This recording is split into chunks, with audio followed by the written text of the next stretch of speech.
गुरुर्ब्रह्मा गुरुर्विष्णु गुरुर्देवो महेश्वर गुरु साक्षात् परं ब्रह्म तस्मै श्री गुरुवे नमः। हम लोग को गुरुदेव नल दमयंती की कथा का वह भाग बता रहे थे जो पिछली बार की कथा में वो नहीं बताए थे। उसी का शेष हम आगे पढ़ते हैं। इधर दमयंती अपने पिता के घर में थी। दमयंती की शादी की चर्चा रखनी शुरू हो गई। सबने कहा दमयंती की शादी हो जाए। दमयंती की शादी की तिथि रख दी गई और घोषणा करा दी गई कि वह जिसके भी गले में जयमाल डाल देगी उसी से उसका विवाह हो जाएगा। नल भी उस राजा को लेकर के नल ने करकौत को याद किया उस वक्त और उस करकौत से कहा मुझे वापस वैसे ही सुंदर बना दिए। करकौत ने उसे पुनः सुंदर बना दिया। अब देवताओं ने यही कार्य पुनः किया। वैसा ही छल पूरा किया। जितने थे सब के सब नल बन गए। दमयंती जिधर देखती उधर सभी नल ही बैठे हैं। वह किसे जयमाल डाले। उस वक्त उसने माँ जगदम्बा का याद किया, उसके मंत्र को जपा। माँ जगदम्बा जिस पुरुष के ठीक पीछे खड़ी थी, दमयंती ने उसी पुरुष के गले में जयमाल डाल दी। उसके पश्चात सभी देवता अपने रूप में आए, उसे आशीर्वाद दिए कि सचमुच तुम्हारी पवित्रता, तुम्हारी पतिव्रता बहुत ही उत्कृष्ट है। तुम ऊपर के लोक में जाओगी, ऐसे लोक में जाओगी जहाँ ब्रह्मा और विष्णु भी नहीं, उससे भी ऊपर। इसके बाद गुरुदेव ने भक्त नारायण दास की कथा कही। गुरुदेव ने भक्त नारायण दास की कथा कही। 250 वर्ष पहले पश्चिम बंगाल में कीर्ति नाम के राजा थे। उनके राज्य में एक ब्राह्मण जिनका नाम नायसन दास रखा गया था, नारायण दास रखा गया था, वे राम के अनन्य भक्त थे। धन संपदा तो थी ही, उनकी पति भी, उसके प्रति भी उनकी अप्रतिम भक्ति थी। उनकी पत्नी वह भी बहुत सुंदर थी, उम्र भी कम था और नाम मालती था। जब उनकी अवस्था प्रौढ़ावस्था आई तो पत्नी ने कहा, वो बहुत धार्मिक प्रवृत्ति की और पतिव्रता थी, कहो हमारी इच्छा है कि अब हम यहाँ से जाएं, चलें तीर्थ यात्रा कल आएं। तुम्हारी क्या इच्छा है? पत्नी ने कहा, मैं भी आपके साथ चलती हूँ। पति ने कहा, मेरी इच्छा तो अयोध्या में जाकर रहने की है। पत्नी ने कहा, ठीक है, मैं भी आपके साथ चलूँगी। कहे ठीक। बैलगाड़ी पर सामान रखवा दिया गया। पैसे की कमी तो थी नहीं। वह दोनों निकल पड़े। बंगाल से पहले वह चित्रकूट पहुँचे।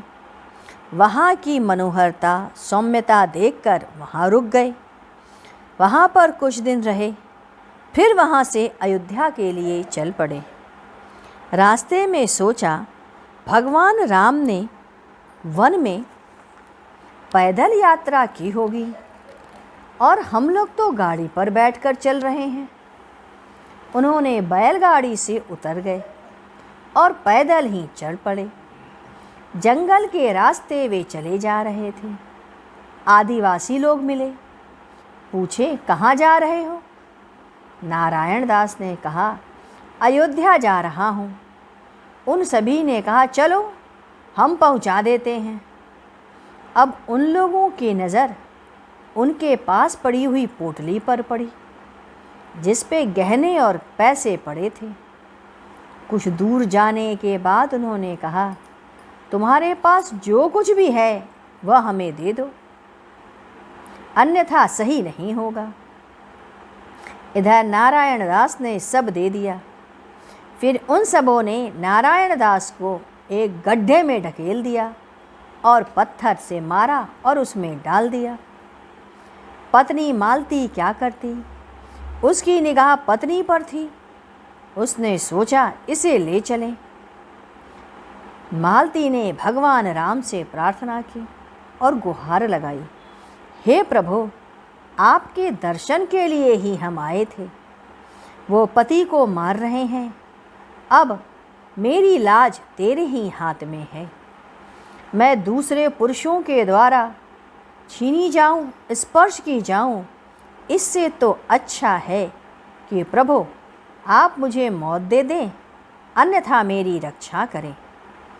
यह सोच करके वह करुणनाद करनी शुरू कर दी। ऐसा आर्तनाद करने लगी कि इतने में घोड़े की आवाज़ सुनाई दी। देखा, उस घोड़े पर एक आदमी हाथ में तलवार लिए चला आ रहा है। उसके सिर पर मुकुट भी है। सभी भाग खड़े हुए, कुछ भागे और कुछ घायल हुए। उस पुरुष ने कहा, माँ परेशान मत हो, तुम जो भी हो, आज तुम्ही ने मेरी रक्षा की है। मेरे पति को उसने गड्ढे में फेंक दिया है। पुरुष ने कहा, हाँ, पीछे एक आदमी पत्थरों से ढका था, गड्ढे से बोल रहा था। मालती, अपनी रक्षा करा, वह तो डाकू था।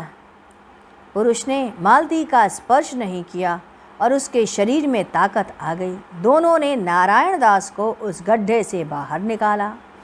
अधमरे से हो रहे थे, किंतु उसके स्पर्श मात्र से नारायण दास में स्फूर्ति और चेतना भर गई।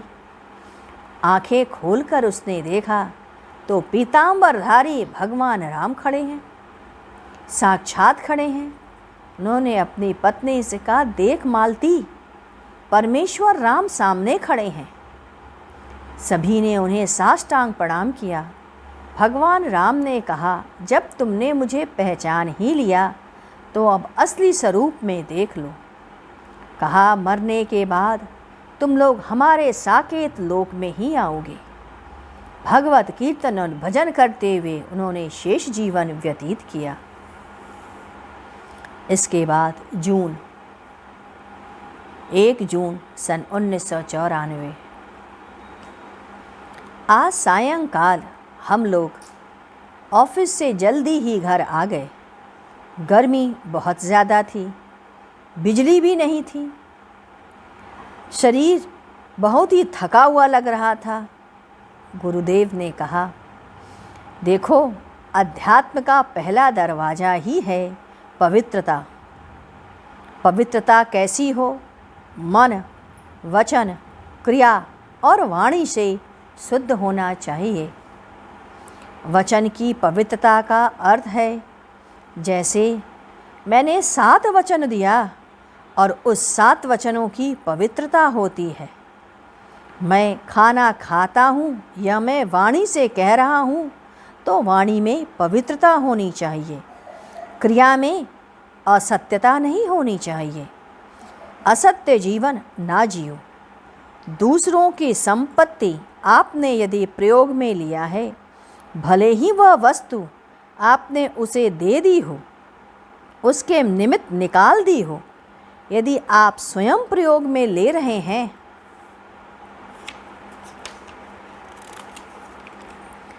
तो यह क्रिया भी अपवित्रता ही मानी जाएगी। जब उसको दे दिया तो वह उसकी हुई। फिर दूसरा दरवाज़ा है निष्ठा। अपने इष्ट के प्रति घनघोर निष्ठा, अपने गुरु के प्रति, अपने पति के प्रति पूर्ण निष्ठा होनी चाहिए। तीसरा श्रद्धा। मुझे श्रद्धा है, मुझे पूर्ण श्रद्धा है, मुझे विश्वास है या मुझे तारेंगे। यह अध्यात्म के 3 प्रथम द्वार हैं।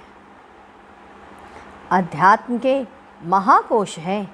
यह 6 दोष भी माने जाते हैं, जिनके कारण व्यक्ति ऊपर के दर्जे को प्राप्त नहीं कर पाता या ऊपर की तरफ नहीं चल पाता। पहला है ईर्ष्या और द्वेष, दूसरा लोभ, तीसरा मोह, चौथा अहंकार, पांचवा काम और छठा क्रोध। इसका वर्णन हम लोग आगे पढ़ेंगे। आइए गुरु कीर्तन करते हैं। ओम गुरु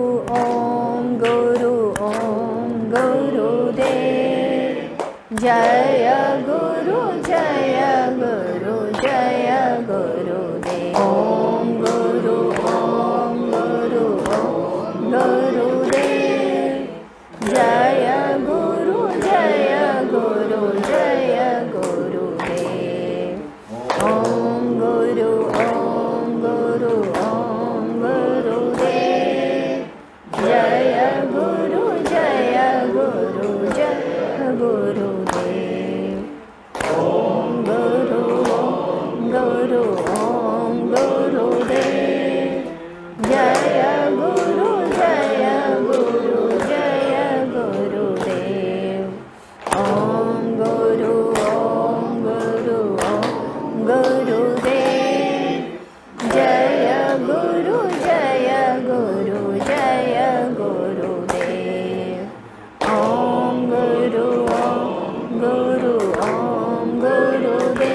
गुरुदेव, जय गुरु गुरुदेव।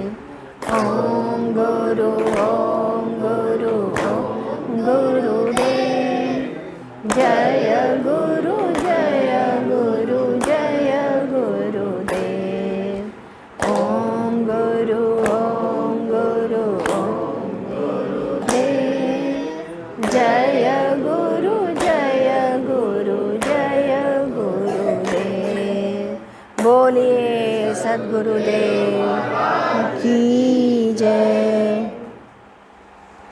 सद्गुरु तुम्हें शत शत नमन, सद्गुरु तुम्हें शत शत नमन, सद्गुरु तुम्हें शत शत नमन।